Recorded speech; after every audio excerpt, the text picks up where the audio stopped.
Լույս արևելքում միսիոներական միությունը ներկայացնում է Չարլզ Սպերջեն։ Այն ժամանակ Իսրայելն այս երգը երգեց. ջրհոր,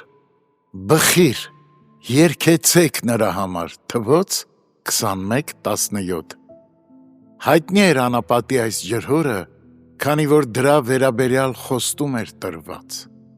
Սա այն ջրհորն էր, որի համար Տերն ասել էր Մովսեսին. ժողովրդին ժողովիր, և ես նրանց ջուր կտամ, թվոց 21:16։ Ժողովուրդը ջրի կարիք ուներ, և նրանց շնորհառատ Աստվածը խոստացել էր ջուր տալ իրենց։ Մենք էլ այսօր երկնային շնորհքի թարմ պաշարների կարիք ունենք, և Տերն իր ուխտի հիման վրա խոստացել է տալ մեզ այն, ինչ խնդրում ենք։ Այնուհետև այս ջրհորը առիթ դարձավ երգի համար։ Նախքան ջուրը դուրս կհորդեր, կենսուրախ հավատքը մարդկանց մղեց, որ երգեն, և մինչ վճիտ աղբյուրը ցայտում էր, երաժշտությունը գնալով ավելի բերկրալի էր դառնում։ Նմանապես մենք էլ, որ հավատում ենք Աստծո խոստումներին, պետք է ցնծանք Տիրոջ կողմից մեր հոգու նորոգության հեռանկարներով և փորձառելով ու վերապրելով դրանք, պետք է համակվենք սուրբ ուրախությամբ։ Արդյոք մենք ծարավ ենք։ Եկեք չտրտնջանք, այլ երգենք։ Հոգևոր ծարավն ավելի անտանելի է, քան մարմնավորը, սակայն մենք կարիք չունենք տառապելու, քանի որ խոստումը մեզ ցույց է տալիս ջրհորը։ Եկեք պարզ սրտով որոնենք այն։ Ավելին, ջրհորն աղոթքի կենտրոնական թեման էր։ Ջրհոր, բխիր։ Մենք պետք է ջանադրաբար փնտրենք այն, ինչ Աստված հանձն է առել տալ մեզ։ Հակառակ դեպքում կնշանակի, որ ոչ փափագ ունենք, ոչ էլ հավատք։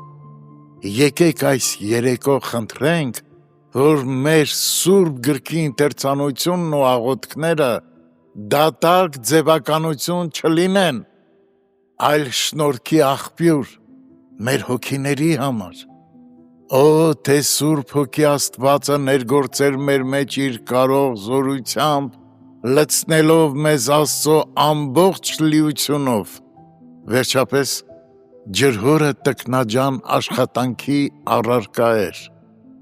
Ժողովրդի ազնվականները քանդեցին իրենց ցուպերով, թվոց 21:18։ Տերը ցանկանում է, որ մենք ակտիվ լինենք իր շնորհքը ձեռք բերելու հարցում։ Մեր ցուպերն այնքան էլ հարմար չեն ավազի մեջ փորելու համար,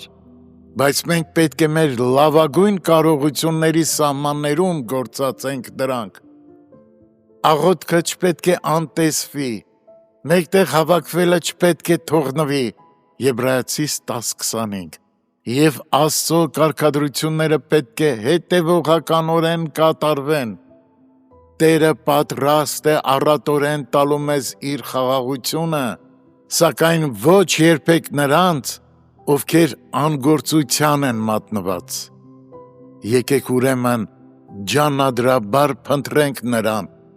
ում մեջ մեր բոլոր վճիտ աղբյուրներն են։